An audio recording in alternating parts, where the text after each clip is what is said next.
Pagod na akong magpanggap na okay. A story I found online. Hi guys! It's Ate Mears. Alam mo yung minsan na parang okay ka sa labas, pero sa loob mo, hindi talaga. Well, I read this story online at grabe, tumama talaga siya. It's about a girl who said she's tired of pretending to be okay. And honestly, I think marami sa atin yung nakaka-relate dito. So here's the story. Sabi niya, araw-araw nagigising siya. Nag-work, nakikipag-usap sa mga tao, nakangiti, pero sa loob, pagod na siya. Sanay na raw siyang magpanggap na okay kasi feeling niya walang makakaintindi kung ipapakita niya yung totoong nararamdaman niya.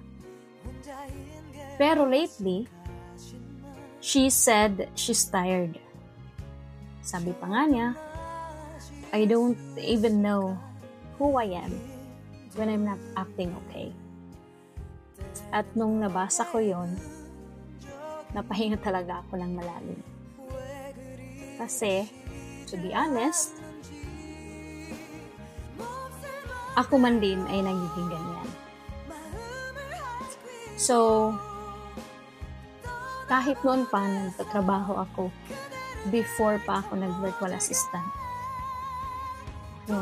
yung nagtuturo pa ako, lagi akong nakasmile sa mga klase ko, productive, presentable tingnan, pero deep down, pagod na rin ako. Hindi naman sa ayoko yung ginagawa ko.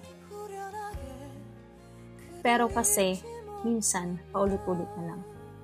Tahimik, mag-isang iniinda yung mga problema, and then, you start to feel empty. So, minsan, gusto mo na lang umamin na hindi ka okay. Or hindi ako okay ngayon. Parang gusto mong hindi lang muna pumasok sa trabaho, hindi lang muna makipag-usap, pero hindi mo magawa.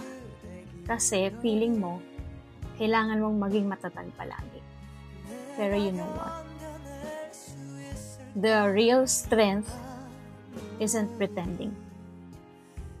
Totoong lakas yung marunong umamin na pagod ka. At kailangan mo rin ng pahinga. Kasi tao ka lang. Tao lang tayo.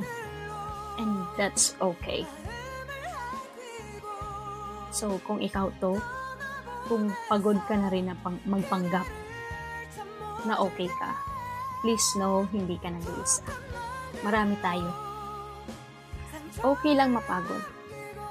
Okay lang din malungkot. Hindi mo kailangang maging strong palagi para maging deserving ng peace. Well, alam niyo ba yung isang K-drama na may pamagat na it's okay not to be okay? Well, actually, agree ako doon. Walang masama sa pag-amin na mahina ka, mahina ako, hindi ka okay or hindi ako okay ngayon. Accepting weakness and be honest of what you feel is a strength.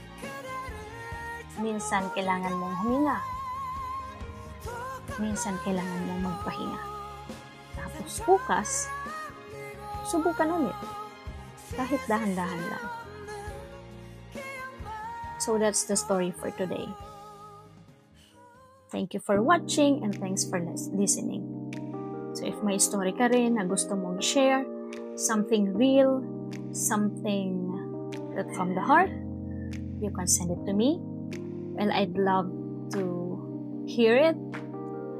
At ma-share din sa iba para marinig ng iba at makahanap sila ng comfort mula sa iyong kwento.